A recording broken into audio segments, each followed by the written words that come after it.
Hello and welcome to Loose Carry. I'm your host, Phoenix Trinidad, and if you're new here, this is Zero Tackle's weekly NRL podcast, and today the teams are out for State of Origin Game 2, and DCE is out for Queensland, so obviously we talk about that. We're also talking about Taylan May and his return to the NRL. Looks like he's going to be going to the West Tigers, and Lachlan Galvin, his big debut at the Bulldogs. We've been talking about him all year, and we talk about him again in this episode. So, have a listen. It's a big episode. Let's get to it.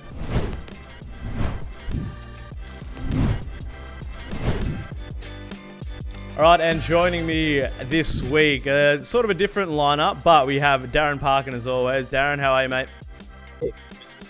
So we've got the teams dropping in the last 24 hours for Origin Game 2 and plenty of significant results on the weekend as well. Absolutely, and the man himself, Lee Addison, rugby league coach. How are you, mate? Freezing cold. I did not see this weather on the brochure when I moved to Queensland. And a new addition to Loose Carry, making his Loose Carry debut, Zero Tackle rider Isaac. Issa, how are you, mate? I'm good, man. Got to agree with Lee. It's freezing cold here in Sydney as well, but I'm happy to be here. Define freezing cold in Queensland. Has it dipped below 20 degrees, or what are we talking? Well, winter is normally one Wednesday in July, but it's a little bit early this year. So. Bunch of whingers already. All right, let's get to it. Okay, so obviously the big news out of State of Origin. Game 2, teams have dropped. Lee Addison, Cherry Evans is out. Dearden is in. What are your thoughts, mate? Then Billy needs to make a few more changes than just DCE and Bo Firma. The tactics were hideous. There'll be a video and an article dropping on Zero Tackle this week pertaining to the strategic or lack of strategic thought that I believe went into Origin 1. I'll define it like this. Imagine going into a boxing ring and deciding not to punch. That's exactly how Queensland went about their game, and Cherry Evans, for most of it, did exactly what it seemed his coach asked him to do. However, I have coached a lot of footballers, and I also think there were numerous times in the game when Cherry Evans and Cameron Munster and Harry Grant turned around to each other and showed the sign as if to say, what are we doing next? And Darren, for that to be happening with three very experienced players, or two very experienced and one up-and-comer in terms of experience, that's shocking indictment on the coach, I think. Yeah, and look, it's very difficult on the run to be able to make those changes, and obviously Dearden gets the chance to either be, a victim of that circumstance or the hero if he can lead them and sort of lock it in. But I think, a lot of what happened, they were a victim of circumstances. As you say, DCE, I thought his influence was blunted a little bit by the circumstances with which the game was being played, and then Firma played, 16, 17 minutes. So hardly time to have much influence. Obviously, they wanted a slightly different option in terms of what they had coming off in that space, Isaac. But I don't know if they're the changes that get it done. But obviously, they had to do something. Absolutely, and I think that making a call this drastic, I guess, kind of, the jury's out now on what happens for the rest of the series. I think Billy is already under a little bit of pressure as coach, and I think he felt like he needed to make a drastic move. Now, whether this is the move that he should be making, I'm not too sure.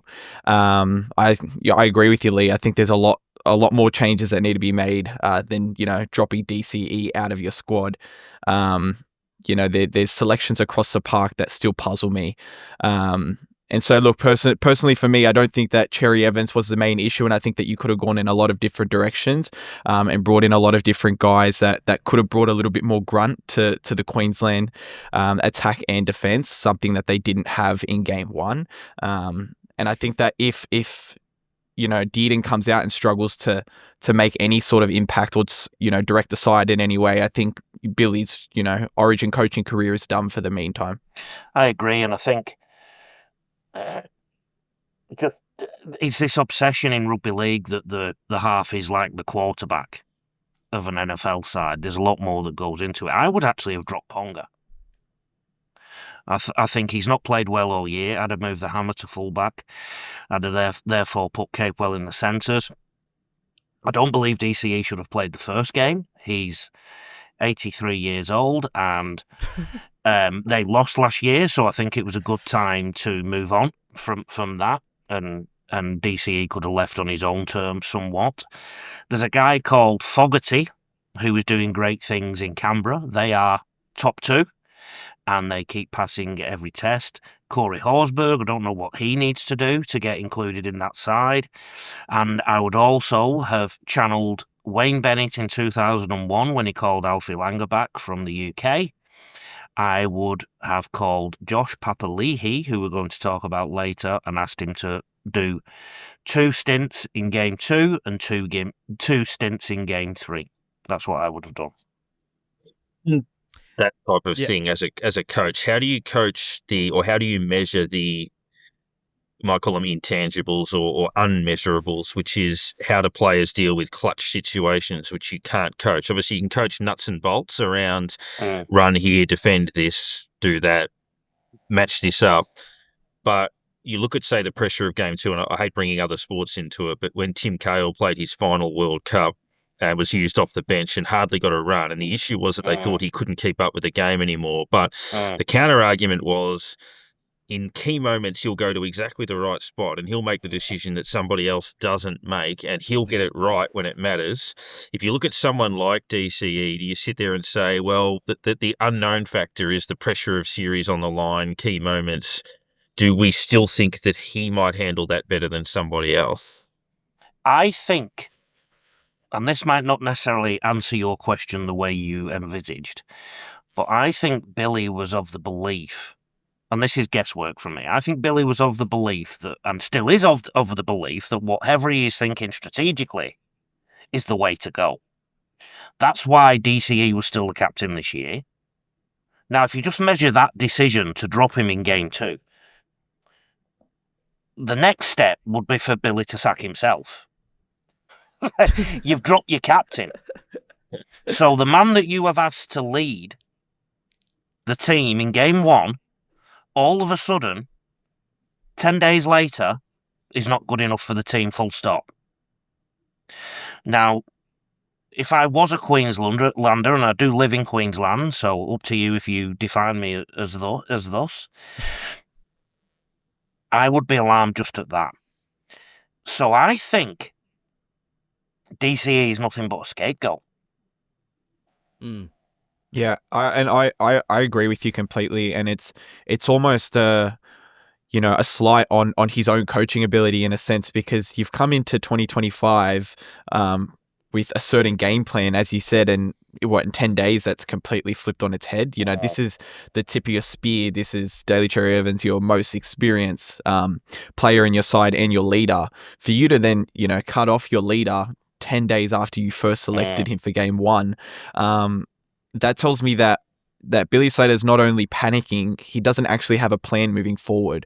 Now, to bring in a, essentially a rookie Origin guy like Tommy Dearden, who has been excellent for the Cowboys and for Queensland as well, but to ask him to come in and essentially fulfill the role of your 20-plus captain in Cherry Evans, I think that tells me that you either don't trust your own plan that you initially, laid out in the off season and laid out, going into game 1, and now you're just throwing things at the wall to see what sticks. And that's why I think it's quite alarming for what, if Billy does want to keep his spot as the Queensland coach moving forward. I think this has put regardless of what happens in game 2 and game 3, it now shows that Billy is, susceptible to, panicking and doesn't trust in his own ability to stick to his game plan.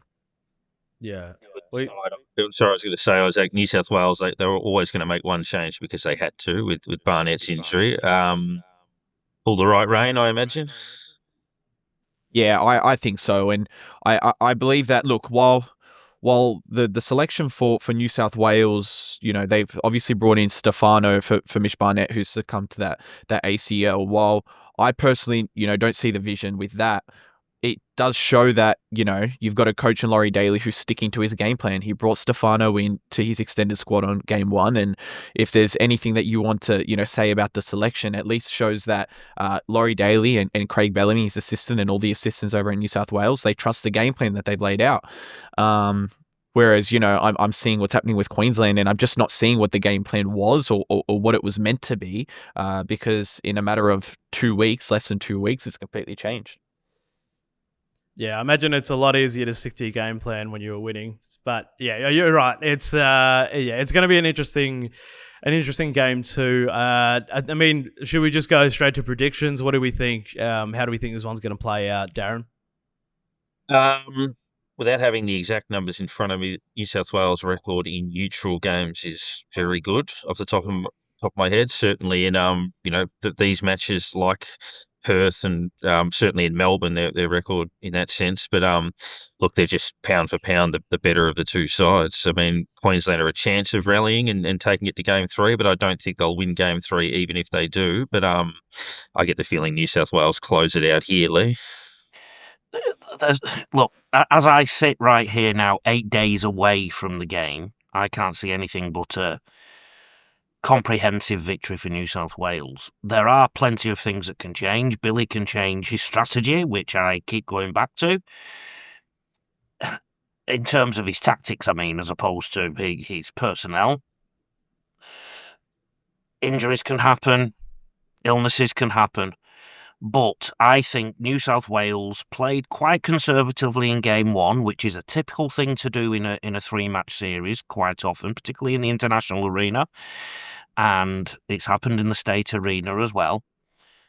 They will play with a bit more gay abandon in game 2. They'll be playing without pressure because they come back to Sydney for game 3. So all the ingredients are there for a comprehensive New South Wales victory. That said, I did predict Queensland for game 1. So it is 3. They've won the last 3 neutral and 8 of the last 12, I think. So it's been pretty good for them.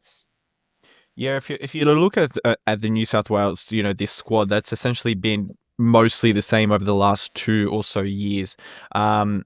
The Blues kind of perform best when they're under pressure. Obviously, last year losing game 1 and then going on to win game 2, and then game 3 at Suncorp. And I think that there was a level of pressure going into game 1 this year as well, obviously being at Suncorp as well. So my only fear for the Blues is that they kind of take their foot off the pedal now that the pressure's not really on for them. Now, whether that means that they kind of turn it up a notch and start playing free-flowing footy, I'm not sure. I'm still picking the Blues to win in game 2. But I do think that there is kind of a concern that they do kind of take their foot off the pedal a little bit now that the pressure's kind of off for the first time in what's essentially been over a year. Yep, we're set for a big one. So moving now to Taylan May, Darren, making his NRL return. He's done a medical. He's linked to the Tigers. What's the deal here? Is this a good move? Yeah, it's always difficult when you're coming off these sensitive issues. Obviously, he was stood down over legal concerns, which have since, I guess, gone away. He was overlooked by the Tigers initially, had been linked to the Bunnies, had been linked to the UK, did a medical yesterday, so that's all systems go for a train and trial run, I think, where he could be available very, very soon to play. His impact in a short space of time has been really high. He's got, blistering pace and an ability to cause sorts of problems for the opposition, Lee.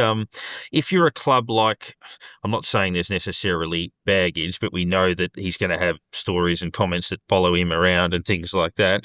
If you're a club like the Tigers trying to build from multiple years in the doldrums, is it the right way to go to take that risk?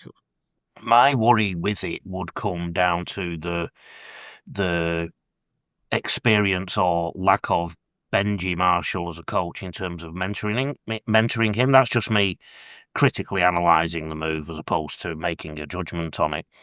I actually coached the eldest brother, Tyrone, at Penrith, so there's some connection there. Look, that side of me thinks that Taylan is going to come good in terms of his off-field actions. He wouldn't be the first rugby league player to carry out an indiscretion or two off the field, and he certainly won't be the last. And quite frankly, Isaac, I don't know how old you are, but sometimes these players come in as boys into the NRL. He made his debut at quite a young age, and they have a lifestyle in a bubble, and sometimes they get things somewhat wrong. Yeah, absolutely. And I think that, and perhaps unfortunately, it does seem to be a kind of reoccurring trend in the NRL over not only the last few years, the last 20 years, 30 years. It's you got these young kids coming into NRL and, all this attention suddenly on them and all this money and you do make silly mistakes, but he's on his way back to the NRL one way or another.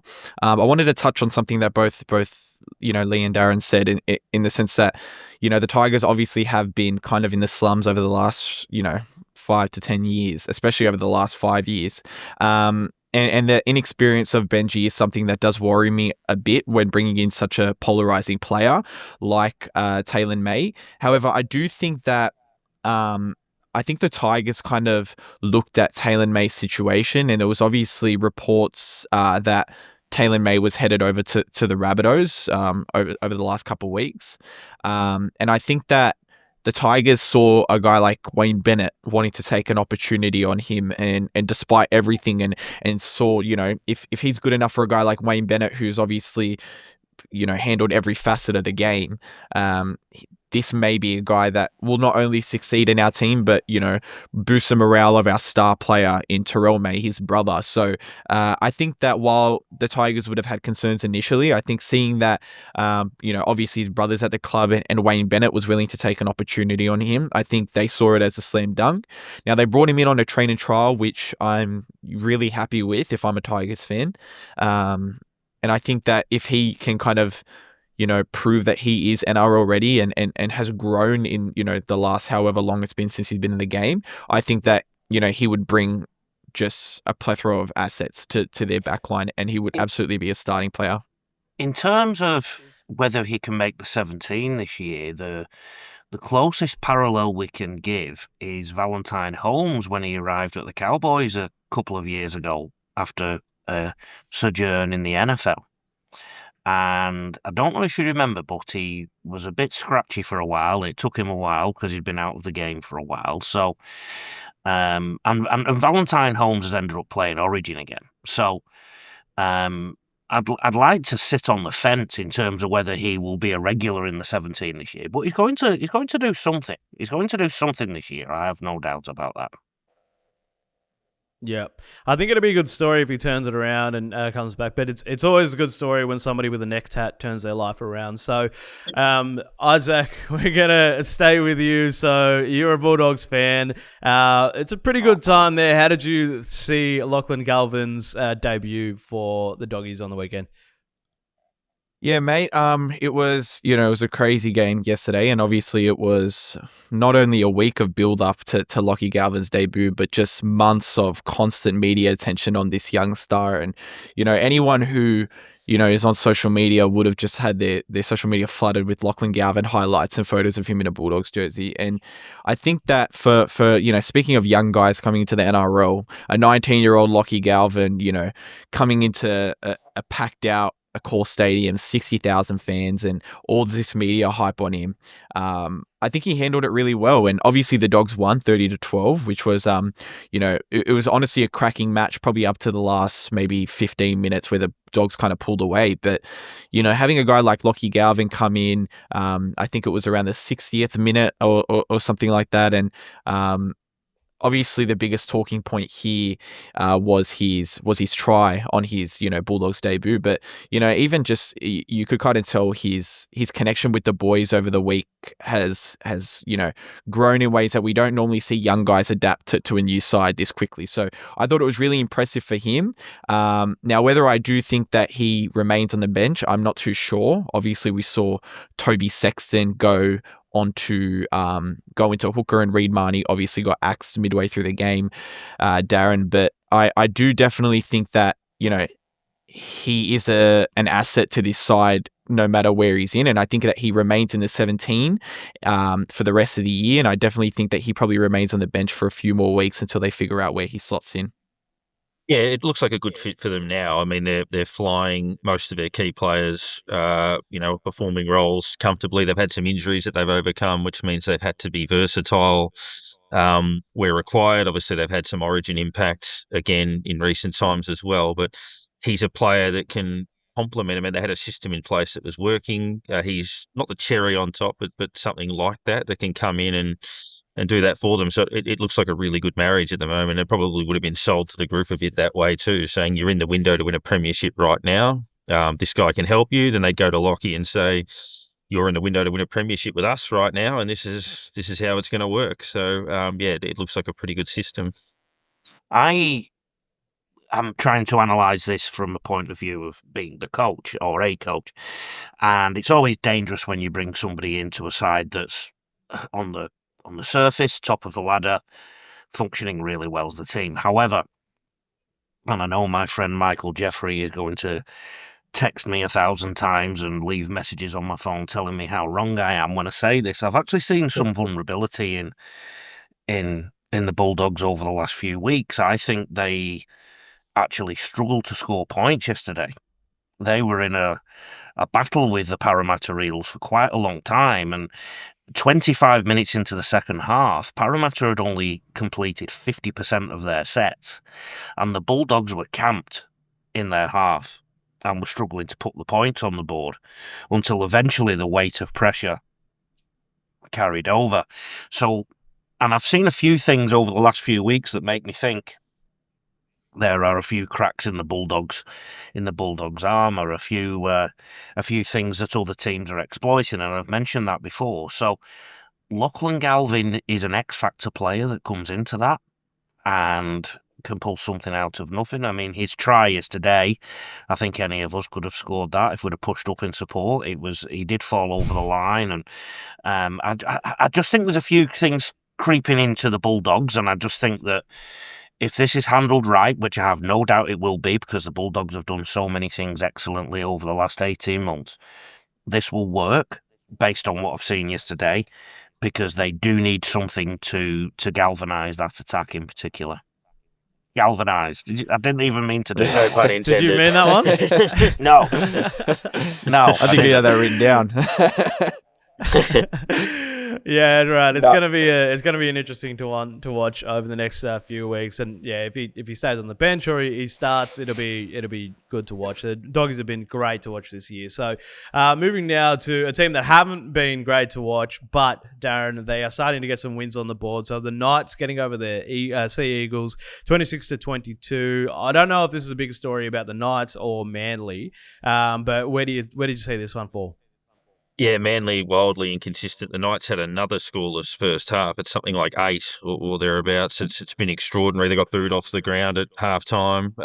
We know they're a passionate lot, the Knights fans, but they turned it around and were outstanding. We speak about sides not being able to score. That's been a huge problem for them all season, is getting any level of consistent firepower, I guess. But for Manly to open the door for them is a real concern. And Lee, we asked the question probably 2 weeks ago about the Knights. You know, Adam O'Brien came out and said, "Yep, we're all pulling in the same direction. We're a harmonious group," and we kind of questioned it, and fair enough based on their performances. But results like this would help the cause, I would think. Where you've been dreadful in the first half, but you all lift and, I guess, rally together and find a way to get over the line. It shows that there is a little bit of spirit within that group. Absolutely, and I tell you where there was some spirit, in the grandstands, because they got booed off at halftime, and I think it would be a very, very, very cold-hearted and ignorant professional player in Newcastle who would have gone into that changing rooms and been okay with the fact that they were booed. And I think that helped considerably. And I don't think the fans necessarily realise how important they were in that. And secondly, what it also did was take the pressure off the players in the sense that, well, what have we got to lose? And I think they loosened up in the second half because they were down on the scoreboard, and therefore Adam O'Brien made a couple of changes as well. So James Schiller ended up on the wing for the first time, I believe, ever. And Fletcher Hunt went into the centres in only his 4th NRL game, and it worked. At the flip on that, Isaac, Manly have got a little bit of a history of doing this, running away with some points in the first half and then dropping off in the second half. Yeah, I honestly think, yeah, as you said, I think the fans had a little bit more of an impact than they probably realized at the time or even post-match. But, you know, I think this loss from the Eagles, from the Sea Eagles, it has as much to do with the Sea Eagles, you know, lackluster second half as it does with the Newcastle's resilience and kind of fight back in the second half. Now, I think that these are two, you know, wildly inconsistent sides. If we're looking from the Newcastle standpoint, I don't view this as much of a turning point. I think many fans kind of do. I do think that, you know, while they did come out with kind of a sense of less pressure in that second half, I do think that it also had a lot to do with Manly's kind of taking their foot off the pedal a little bit. And so I'd be really concerned for the Manly Sea Eagles following this match and what they kind of do. Obviously, they got, you know, Tom Trbojevic coming back this week by all reports. And, you know, Daly Cherry Evans will now be remaining with the side. So that's definitely a boost for them on the club level. But if I'm looking at, you know, the Newcastle Knights, I'm not all of a sudden kind of taking the pressure off Adam O'Brien, and I'm not taking the pressure off these guys, these star players like a Kalen Ponga and such. So I'm still probably a little bit concerned for the Knights, but if they can kind of build off the back of this and maybe come out, you know, starting in their next match with a little bit more firepower, a little bit more free-flowing footy like they did in that second half, I do think that they can build on this and replicate what they did in, I believe it was the 2023 season when they kind of, you know, went on that little run and you know, Newcastle was in an uproar because, you know, Newcastle fans, they love their team, and so it's always a good time when Knights are kind of doing well in the NRL, but I'm just not sure this is the turning point yet, and I do believe there still is a little bit of pressure, not only on the playing group, but on the coach as well. And if I'm the Manly Sea Eagles, I'm putting this one in the back burner, and I'm focusing on the second half of the season and trying to make sure I get into the 8. Yeah, it's. I mean, that was just such an interesting, dramatic game to watch. So, next up, Lee. So, unfortunately, Scott Pride, our editor at Zero Tackle, couldn't be on this week, and I think he's pretty glad that he didn't, because the Dolphins went and absolutely smashed his Dragons, 56-6. Lee, what did you make of it? He was last seen sat alone in his car in a very isolated place. He's writing about everything else on Zero Tackle apart from the Dragons since then. Izzy Katoa, if he was playing for a Sydney club, they would be raving about him in the New South Wales media, and it just shows you how there in the mainstream media there's still a massive lean south of the border. I think he's a much better player at the moment than Lachie Galvin, not too dissimilar in age. He assisted with 2 tries last week. He's a great kicker, a great tackler, great runner of the football. He's 21 years old. I think Joey helped create JT in terms of the evolution of the game. I always remember Joey Johns sort of developed some kicking techniques, labelled some kicking techniques that I think Thurston also incorporated his game. I think we are seeing somebody who has watched a lot of Nathan Cleary. And I think that as long as he is playing the way he is, the fact that they have some starting forwards missing and they're still going well, backed up by an aggressive defence, a committed and fast back line, I only see upside for the Dolphins right now, Darren. Yeah, I mean, it's the first time in their history they produced that level of score and that level of winning margin, and yeah, they've been inconsistent, but their best has been electric. There's often been a saying in sport that you judge teams by what their best looks like. That's obviously the ceiling, and their ceiling's pretty high. Obviously, if they can get some of the fluctuating fortunes out of their game. I mean, statistically, from a Dragons' point of view, I mean, most of us probably thought they were a top 8, possibly top 6 contender, but in terms of them challenging, no one's ever lost a game by 50 in a season and won it. So that's something very significant that they're going to have to overcome. But yeah, the Dolphins have played, if we look at, say, the best football this season as having been played by the Bulldogs, the Raiders, the Warriors, the Storm, sort of in that sort of area, the Dolphins' best has probably been at that level. It's just they haven't done it as often. And they've obviously been prone to being opened up. Isaac, do you sort of see it that way, that they've got going a few times? If they can tap into that, then there's some pretty good things there. Yeah, absolutely. And as you said, you kind of judge them based on their ceiling, and the Dolphins' ceiling is a lot higher than I think a lot of people kind of realize. And it's off the back of a guy like Isaiah Katoa and the like in that side. I agree that I probably have him leaps and bounds ahead of a guy like Lachlan Galvin, who's getting a ton more media attention, and on par with some of these guys who are contending for a New South Wales half spot. So I think that when you've got a superstar player like an Isaiah Katoa, I think that, your ceiling is as high as your halfback, and he's kind of killing it for them there. And then you've got guys like, obviously, like Jeremy Marshall-King, Herbie Farnworth, the hammer. You've got these guys who are, complementary pieces to him. But at the moment, I think it's the Isaiah Katoa show. Obviously, you've got now a couple players who are set to miss the rest of the year, a couple key forwards in Max Platt and Daniel Saifidi, both succumbing to injuries.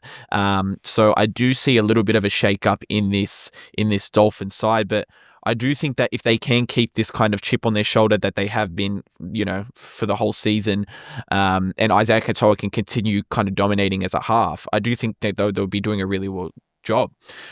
Lee, I actually had a question for you, as someone who's obviously dealt with a lot of footy players and a lot of different systems.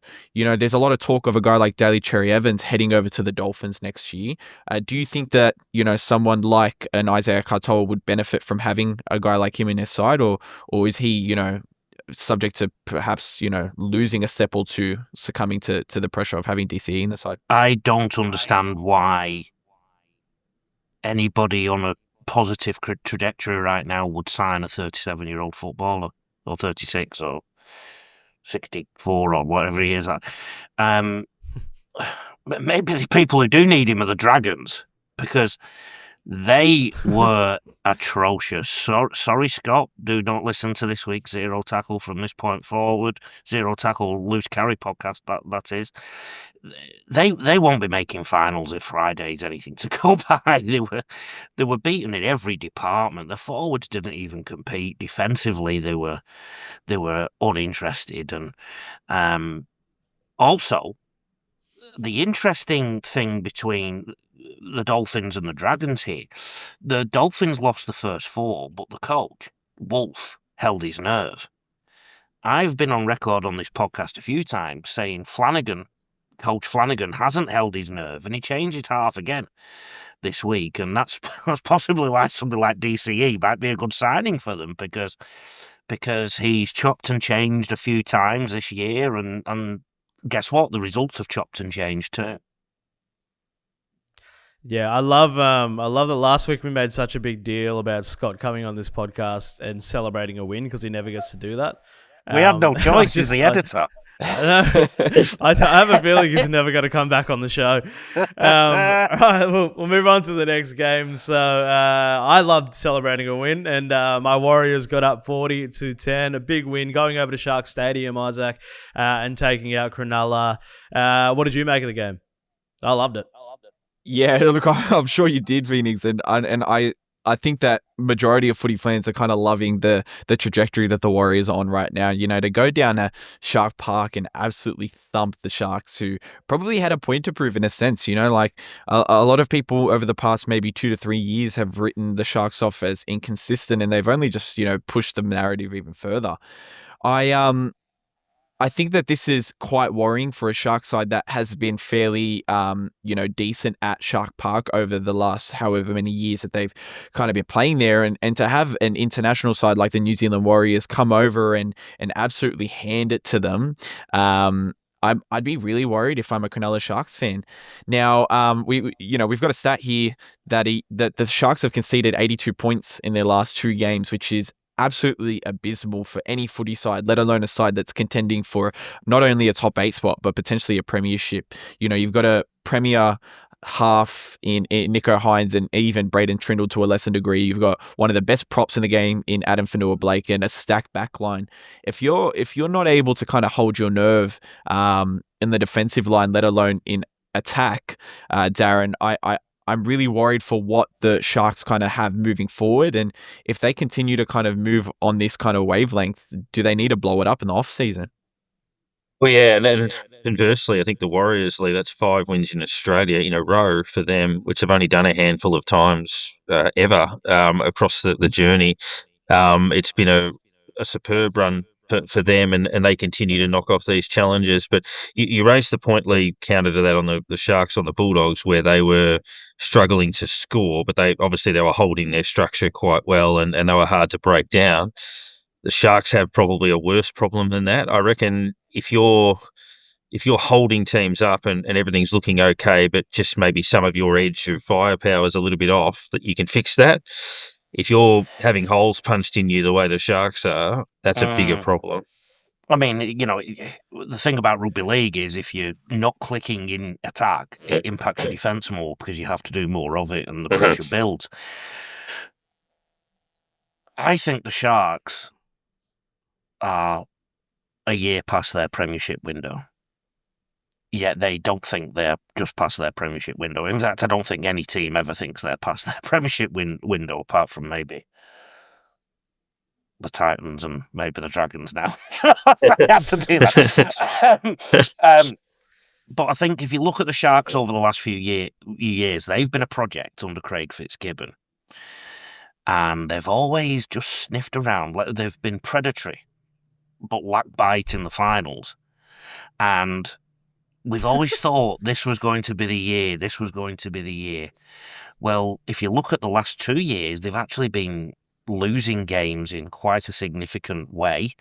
It was about a year ago they lost quite significantly to Penrith in a game that we were waiting for the Sharks to show their premiership credentials. And I want to go back to a loss of a player called Dane Finucane. And I would argue that a lot changed since then. And we can talk all we want about halfbacks and outside backs and speed and this, that and the other. But great forwards win football games and win premierships. They do so much to win those things. And I just think that was a massive loss to the Sharks, and I don't think they've replaced him. Yeah, absolutely. Yep. And I think that when you replace, a guy like Finucane with Adam Fanua-Blake, who obviously Adam Fanua-Blake is known as one of the best props in the game, and rightly so, of course. But I think that, what you bring in with what you lose with Finucane, you're not getting with Adam Fanua-Blake. That leadership in the locker room and kind of that grunt that you got on field. It's something that a lot of players don't have, especially a lot of these younger players. And so I think you're absolutely right, Lee. I think that they haven't really recovered from losing a guy like Finucane, and I'm not too sure where they get it. Sorry to interrupt. Fanua-Blake is a different kind of prop. It's Paul Gallen and Payne Haas are 2 props, but they're very different, aren't they? And I think there's more variability in the facets of props than we sometimes take. And you're so right with what you say, Isaac, that the dressing room, the leadership, the grunt, the fact that doing the mucky work when nobody else is watching, that kind of thing. I'm not saying Fanua-Blake doesn't do that, but is it a different part of his career than Finucane was? Very different experience as well. Yeah, we'll stick with you, Lee, just quickly. So I'll just get you to say something positive about the Broncos. They got over the Titans 44-14. How'd you see that one? Yeah. You could have got a team from the Caxton to come out just before kickoff and beat the Titans. No, I'm joking. I actually think it was a really good win by the Broncos.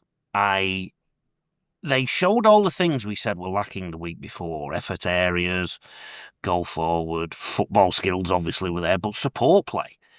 They are a good front-running side, so when things are going for them, they are brilliant. And of course, the return of Reece Walsh and Ezra Mam is a few weeks into his return. They had so many things. Katoni Staggs was brilliant.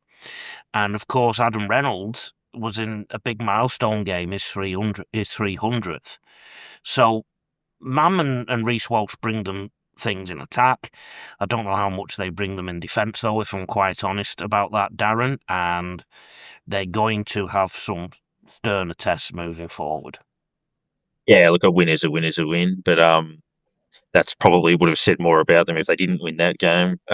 So I just think that was one that they had to tick. They put 44 on the board. Look, it's in terms of meeting what they wanted to meet and taking a step in the right direction. Cool. But as you say, Isaac, there'll be some sterner tests ahead for them that they'll need to pass. Yeah, absolutely. I think you're absolutely right, Darren, where it was just a game that they had to win. Titans are, the worst team in the comp, essentially. If they weren't going to kind of get a win over them, and that's not to say that, 44-14 win is absolutely, it's spectacular no matter who you're versing. At the end of the day, they're all first graders. But, it was a game that the Broncos had to win regardless. But they are going to have some tougher matchups coming up over the rest of the kind of the next few months of the regular season. And I think that if I'm the Broncos, I'm in no way kind of seeing this as a turning point, similar to what we said with the Knights. I think that this side has a lot more work to do, and especially with, a couple Origin players now going to be missing from the side over the next few weeks, it's going to be a real test to how this win kind of sparks up the culture and kind of the fire that's in the Broncos that we know that they do have. And now it's just a matter of bringing it kind of consistently on a week-to-week basis. Yep. So, Darren, I'll get you to cover this last game. So, Raiders 36 to Rabbitohs 12. Quite an emotional game. Josh Papali'i becomes the first most capped Raider. How did you find it? Yeah, it's another strong performance. The Bunnies aren't always the easiest team to come up against. They keep getting the job done. If you look at their run home from here, that they've got a lot of home games. Very difficult in the heart of winter to go to Canberra and take them on in those conditions. I think it's cold in Queensland at the moment. That's one of the coldest places on earth. And some of their fixtures, obviously, Knights, Dragons, Eels, Knights again. There's even obviously the Panthers. That's not quite what it used to be. So yeah, they're really well set up for top 4, potentially top 2, and then seeing what happens from there. But they're flying along at the moment, Lee. The thing I took from this Phoenix was as soon as I turned the TV on, South had a jersey that looked like they were all working at 7-Eleven. But it was Canberra that were the pumped-up team. And South actually ran out of juice, ran out of petrol quite significantly when Cody Walker left the field. I mean, their engine room, their men in the middle were getting some go forward, and Cody Walker was working on the back of that. And then he went off with about 30 minutes to go, and it's like they turned the engine off, literally, because Canberra just walked all over them. There was a few sets there down the right side of South's defence that Canberra were clearly targeting. I've never seen go forward like it. I don't think it was unbelievable, and the crowd were cheering them on. And of course, Ethan Strange turned on the gas to score 2 tries as well. Nobody talks about that. In terms of South, I do worry about how they will go without Cody Walker for a few weeks, Isaac. Yeah, absolutely. When it comes to the Rabbitohs, I think that we all kind of looked at the 2025 season as the year that they got all their guys back, and we can finally see them kind of reach the heights that we all know that they can reach. Now, obviously, they've dealt with a lot of injuries over the last 12 to 15 weeks, and now they've now lost essentially their spiritual leader in Cody Walker. Cameron Murray's obviously not on this side. Brandon Smith's still got a few weeks to go to come back in. So there's injuries all across the board. I'm close to writing off the Rabbitohs season this year. I'm not there yet, but I'm close to it. And so I think when you've got a side like this that's kind of dealing with a lot of these kind of injuries and controversies, a lot of people aren't kind of viewing the Raiders as the premiership threat that they are. And so I think, again, this was a win that the Raiders had to get. They've got, I'm pretty sure, the most wins at the moment in the NRL, and they've still got a couple buys to go. They got a really easy run home. This was a game that the Raiders had to win. I'm not as concerned for the Rabbitohs because I do know that they've got the injuries, and I know that they've got quite a few question marks around who's even going to be playing in what position. So as much as I hate to say it, I'm close to saying that the Rabbitohs, we just wait until next year to see how they kind of formulate when they're fully healthy. But as for the Raiders, Big Papa crossing the try line, 319th game, I believe it was. It was an awesome game. It was awesome to see, Ricky Stewart, emotional on the sidelines and the fans kind of getting up and with it. So super happy for the Raiders. I think it was a game that they had to win. But an awesome event nonetheless. Yeah, that was a really nice moment. You don't see too many of those. But Isaac, I'll stick with you for the last one. So the Melbourne Storm have begun negotiations with a wide array of their talent and probably their best talent. So what is the story there? Yeah, so reports came out over the weekend that the Storm are looking to re-sign a few of their star players. So that includes Ryan Pappenhausen, their fullback. You've got halfback Jerome Hughes, Xavier Coates, and obviously their captain in Harry Grant as well. So the reports are indicating that, in re-signing all these guys on somewhat long-term deals, will get them up to around $10 million that they'll be spending. So a huge war chest that they're spending on these four guys, and I think it's money well spent. Now, if you look over the last, kind of 2 to 3 years at the Storm, there's been a lot of talking points around, obviously expansion teams looking at bringing in Cameron Munster. The Bulldogs were looking at bringing in Ryan Pappenhausen. There's quite a few talking points as to, clubs wanting to poach these Storm players, and these players have just chosen the Storm time and time again, which speaks to the culture that's kind of building over there.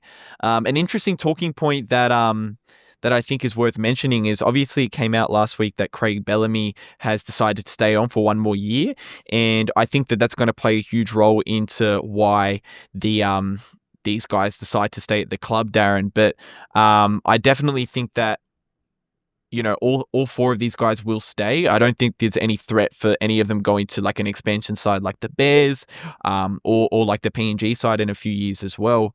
And I do think that by locking down all these guys, you're essentially keeping that premiership window open for the next minimum 5 years. Stellar. It's like the coaches staying, other senior players are staying. Look at the success we've had. Look at the culture. You can go somewhere else, maybe earn a little bit more, but build it from the ground. It might take a long time. Look at what we have here. You're on a good thing, and it is complicated when you have new sides join the comp. But I think their culture will protect them as it has done for a long, long time, and it's why they've stayed where they've been for 2 decades. Yeah, but the other side of that, so you re-sign those star players like Hughes, Grant, Pappenhausen, Coates, but does that mean they lose out on a Fa'alogo, or Jonah Pezzett, Isaac? Yeah, look, I think that's something that's probably of concern to the Storm, especially losing a guy like Fa'alogo to a side like the Perth Bears. We mentioned the expansion sides, and if I'm the Perth Bears, probably one of my first targets is a Fa'alogo and to a lesser degree a Jonah Pezzett, who are both absolutely NRL ready and could be potential stars in the future. There's very few who are higher on Fa'alogo than I am. I think that he's going to be an absolute superstar of this game, Lee. But I definitely think that if you're looking to keep this premiership window open while Craig Bellamy is at the club, you need to keep these guys who are already in superstar form, and you need to look at retaining this premiership window. And then when Craig Bellamy does decide to depart, I think that you then look to your juniors who you've got left and look to continue building as you've done over the last 20 years. I don't think that if you look at the history of Melbourne under Craig Bellamy, I don't think there have been many players leave Melbourne that Bellyache and Panisi wanted to leave. And the other thing is, I don't know how many of them went on to have fantastic careers away from Melbourne. So I do think that we are talking about a 20-year institution that has a way of doing things, and I think their management of the salary cap, albeit there were a couple of premierships that were taken off them as a result of that. But obviously, I mean, what enough people do not give credit for is how they've bounced back since then and still maintain that.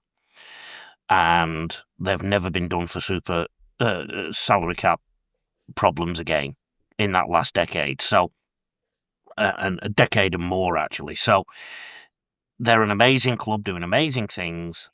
I would tip them to keep at least one of those two, Farlongo and Jonah Pezzett. I would tip them to keep them because people want to play in Melbourne. They want to play under Bellyache. They want to win premierships. Yep, absolutely. All right. Well, that wraps it up. So let's take a quick look at round 15. So, Lee, what game are you looking forward to the most? Probably the Australia versus South Africa cricket test, I think. I had a look at the fixtures last week because I knew this was coming, and the two that I picked out were, and I feel guilty for doing this, but Sharks and Dragons, because they both got flogged last week. And that's a local derby too, so which team's going to bounce back? You'd think the Sharks, because their team hasn't been decimated at all by Origin. Mm. And then the other fantastic match, the blockbuster of the Titans versus Manly Seagulls, who were both disappointed. They were the two games that jumped out to me, so maybe it's cricket all weekend for me. What about you, Darren? You said there's a bit of doomsday in that for Manly. They'd want to win that, which makes it intriguing. Cowboys Dolphins, probably another one that catches the eye a little bit. And Isaac? Yeah, I'm looking at the Knights versus Roosters game. Obviously Sammy Walker coming back, making his return from his ACL tear. I think that's a talking point in itself. And then obviously, the Knights potentially continuing off the momentum of last week's win. I think that'll be a really good matchup. Yeah. Yeah, I was going to say that Cowboys-Dolphins one, but Darren beat me to it. But yeah, see if Dolphins can keep that momentum going. All right, well, that wraps it up for this episode of Loose Carry. Thank you for listening. Subscribe to the YouTube channel. Lee Addison, Rugby League coach. You want to get another plug for your booking that I've got covered up here? I'm going to do a outro for about 15 minutes. My book has been relegated from your desk, Phoenix. I now notice that I am propping up the Immortals with 4 copies. They don't look very red, but this book, Rugby League Coach, 13 game-changing conversations to transform your coaching. Not only will it transform your coaching if you buy it from rugbyleaguecoach.com.au/shop right now, I am actually offering for 2 people to come to the UK for free for the Rugby League Ashes Tour this year if they buy this book in the next month from rugbyleaguecoach.com.au/shop. So because you've been hiding it, Phoenix, I've now come back even stronger. I'm consistent, unlike Manly Seagulls and the Dragons and everyone else. So a free trip to England if you spend $40 on a book with postage and packing. There you go. I mean, that's a pretty good offer. Isaac, what do you have coming up on zerotackle.com? Yeah, a ton of storylines. I guess the NRL never stops. We're going to be covering a whole bunch of stuff this week. Obviously, coming off the back of Origin selections, the Lachie Galvin news, and a ton of upsets over the last week. So plenty to kind of get stuck into. So not only by myself, but guys like Ethan Lee Chalk, Scott Pride, and the like. We're all kind of plugging away over at zerotackle.com. So if you're keen to just get a read up on the latest happening, just head over there. Absolutely love it. All right. Well, subscribe to the YouTube channel if you haven't already, and you can catch us on all your podcast apps, and we'll catch you next week.